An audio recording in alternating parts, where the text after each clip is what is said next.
이 아침 우리에게 주시는 하나님의 말씀 시편 102편입니다. 제 102편. 고난당한 자가 마음이 상하여 그의 근심을 여호와 앞에 토로하는 기도. 여호와여, 내 기도를 들으시고 나의 부르짖음을 주께 상달하게 하소서. 나의 괴로운 날에 주의 얼굴을 내게서 숨기지 마소서. 주의 귀를 내게 기울이사 내가 부르짖는 날에 속히 내게 응답하소서. 내 날이 연기같이 소멸하며 내 뼈가 숯같이 탔음이니이다.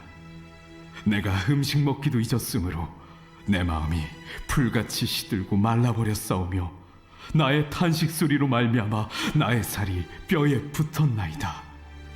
나는 광야의 올빼미 같고 황폐한 곳의 부엉이같이 되었사오며 내가 밤을 새우니 지붕 위에 외로운 참새 같으니이다.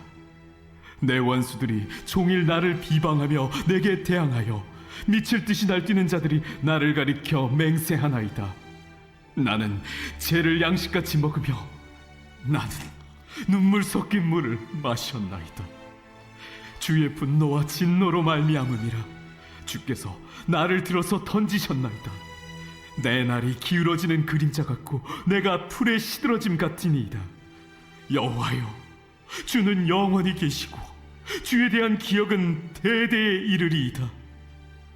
주께서 일어나사 시온을 긍휼히 여기시리니 지금은 그에게 은혜를 베푸실 때라 정한 기한이 다가옴이니이다. 주의 종들이 시온의 돌들을 즐거워하며 그의 티끌도 은혜를 받나이다. 이에 문나라가 여호와의 이름을 경외하며 이 땅의 모든 왕들이 주의 영광을 경외하리니 여호와께서 시온을 건설하시고 그의 영광 중에 나타나셨습니다. 여호와께서 빈궁한 자의 기도를 돌아보시며 그들의 기도를 멸시하지 아니하셨도다. 이 일이 장래 세대를 위하여 기록되리니 창조함을 받을 백성이 여호와를 찬양하리로다. 여호와께서 그의 높은 성소에서 굽어보시며 하늘에서 땅을 살펴보셨으니 이는 갇힌 자의 탄식을 들으시며 죽이기로 정한 자를 해방하사 여호와의 이름을 시온에서 그 영예를 예루살렘에서 선포하게 하려 하심이라. 그때에 민족들과 나라들이 함께 모여 여호와를 섬기리로다. 그가 내 힘을 중도에 쇠약하게 하시며 내 날을 짧게 하셨도다. 나의 말이 나의 하나님이여 나의 중년에 나를 데려가지 마옵소서. 주의 연대는 대대에 무궁하니이다. 주께서 옛적에 땅의 기초를 놓으셨사오며 하늘도 주의 손으로 지으신 바니이다. 천지는 없어지려니와 주는 영존하시겠고 그것들은 다 옷같이 낡으리니 의복같이 바꾸시면 바뀌려니와 주는 한결같으시고 주의 연대는 무궁하리이다. 주의 종들의 자손은 항상 안전히 거주하고 그의 후손은 주 앞에 굳게 서리이다 하였도다. 아멘. 고난 속에서 하나님 앞에 토로하는 시편 기자 102편의 내용입니다. 그래서 곤고한 자의 탄식과 기도다, 이렇게 좀 주제를 정할 수 있습니다. 하나님께서 우리의 인생을 이렇게 보면은 이거는 정말 하나님의 택한 백성임에도 불구하고 곤고한 날, 고난의 날들이 올 때가 있는 것을 보게 돼요. 그래서 우리가 하나님의 약속된 백성이라고 하면 이 땅 위에서 곤고하고 고난을 겪지 않는 것이 당연한 것인 것 같은데, 그러나 하나님은 그럼에도 불구하고 우리가 그 고난의 터널을 통과하기를 원하시는 것. 그래서 이 고난을 통과하는 이유가 또 있어요. 고난을 통과할 때 고난을 통과함으로 말미암아 볼 수 있는 은혜가 있어요. 그래서 이 고난 속에서 우리가 어떻게 하나님 앞에 나아가야 할까? 저는 세 가지라고 말씀을 드릴 수 있어요. 첫째는 하나님 앞에서 근심을 토로하며 기도하세요 라고 말씀을 드리고 싶습니다. 하나님 앞에서 근심을 토로하며 기도하는 것이 절대적으로 우리에게는 은혜요 축복의 통로인 줄로 믿습니다. 하나님께서 우리의 기도를 들으시고 우리의 부르짖음을 주께 상달하게 해 주시는 것, 이것이 이 고난 속에서 드리는 기도를 통해서만 하나님 앞에 이루어질 수 있다라고 하는 것입니다. 그러기에 개인이나 국가나 하나님 앞에서 어려운 시기를 경험하게 될 때 우리는 하나님 앞에 간구하고 토로하고 또 부르짖고 기도해야만 한다라고 하는 것을 잊지 마시기를 바라겠습니다. 이 괴로운 날에 주의 얼굴을 내게서 숨기지 말아달라. 주의 길을 내게 기울이사 내가 부르짖는 날에 속히 내게 응답해 달라라고 하는 것이 계속해서 시편 기자가 하나님께 부르짖고 있는 기도의 주제입니다. 어두운 날, 곤고한 날, 고난의 시간이면 하나님 앞에 마땅히 기도해야 합니다. 그러기에 하나님 앞에 근심을 토로하는 그런 신앙인들이 되어야 할 것이다. 그러면 두 번째 13절부터 보면은 이렇게 시편 기자는 기도하는 중에 모든 시편이 대부분 그렇습니다. 몇 편만 빼놓고는 뭐라 그러냐면 절망과 고난에서 기도하기 시작을 하는데 기도하다가 보면 어떻게 되냐 하면 소망과 은혜로 나아가게 돼요. 그래서 13절에 주께서 일어나사 시온을 긍휼히 여기시리니 지금은 그에게 은혜를 베푸실 때라 정한 기한이 다가오미니이다. 아멘. 자, 여러분, 여기 오늘 본문에서 왜 이렇게 어려운 중에 있는데 소망에 대한 고백을 하게 될까 하는 것은 기도를 해본 사람만 알아요. 우리의 마음에 구원의 은혜가 있으면요, 아무리 어려운 시간에도 하나님은 기도하는 시간에 우리의 마음에 소망의 은혜를 부어주시는 줄로 믿습니다. 소망이 느껴져요. 지금 손에는 잡히는 것이 없지만, 눈에는 보이는 것이 없지만, 그러나 분명히 하나님께서는 우리를 위해서 이 일이 해결되게 해주실 줄로 믿습니다 라고 하는 말로 형언할 수 없는 믿음이 생기게 돼요. 그래서 우리가 하나님 앞에서 고난 속에서 토로하며 기도하지만 미래의 희망을 잃지 않고 기도하는 심령이 되어야 할 것이다.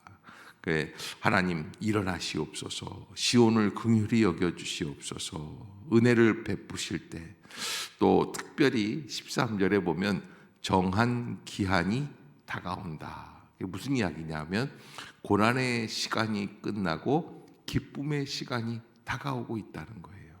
세상에 가장 무서운 것 중에 한 가지가 시간이라고 말할 수가 있습니다. 그래서 저는 언제든지 시간 앞에서 겸손해야 한다. 왜냐하면 하나님은 모든 인간들, 모든 우주를 심판하실 때 무엇을 통해서 심판하시냐면 시간을 통해서 심판하세요.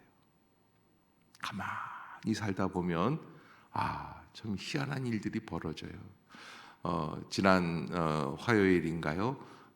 친구들과 입학 40주년 기념으로 학교를 가가지고 기념 예배를 드리는데 40년 전에는 그렇게 어여쁘고 또 멋진 청년들이었어요.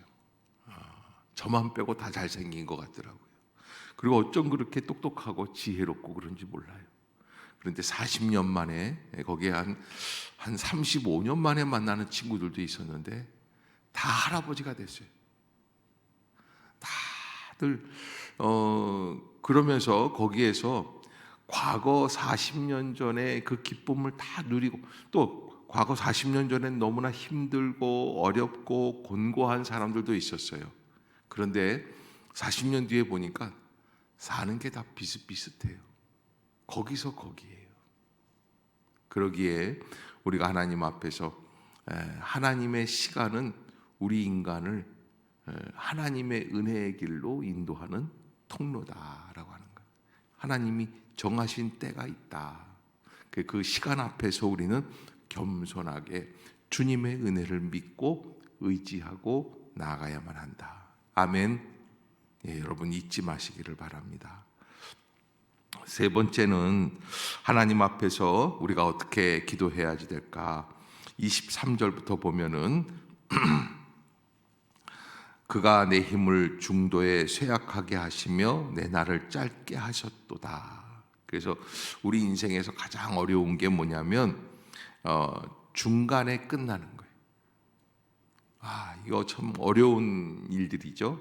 이번에 이태원 사고에 154명의 이 사상자가 나면서 우리 마음에 안타까움을 주는 거는 10대, 20대들이 그렇게 어려움 속에서 압사 사고가 났다라는 것인데, 오늘 본문에서 시편 기자는 나의 말이 나의 하나님이여 나의 중년의 나를 데려가지 마옵소서. 주의 연대는 대대에 무궁하니이다.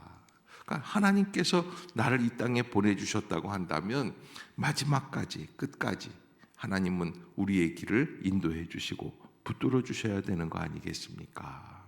그래서 내가 하나님이 원하시는 뜻을 이루어 나가야 하는 것이 아니겠습니까? 라고 하는 고백을 하는 것이죠. 왜 우리가 하나님 앞에서 이렇게 생명을 연장시켜 달라고 하는 기도까지 할 수 있느냐? 27절 보면은 이렇게 돼 있어요. 주는 한결 같으시고 주의 연대는 어때요?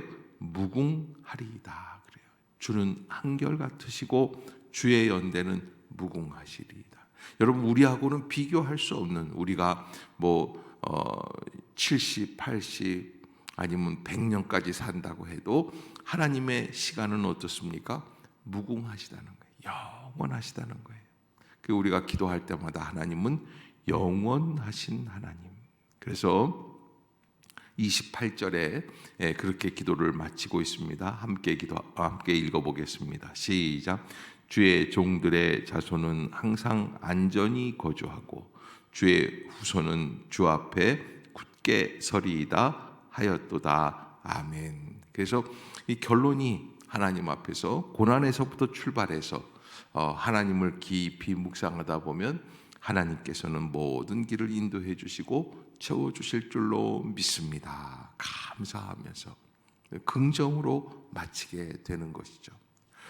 사랑하는 성도 여러분, 또 새벽 기도에 나오시는 모든 성도 여러분, 우리가 하나님 앞에서 그 주님의 무한하신 은혜를 체험하고 나아가야지 돼요. 기도하는 사람이 있다고 한다면 그 기도의 가장 큰 중요한 기쁨은 바로 영원하신 하나님, 또 무소부재하시고 어디에든지 계세요. 그리고 전지전능하시고 못하실 것이 없으시는 하나님.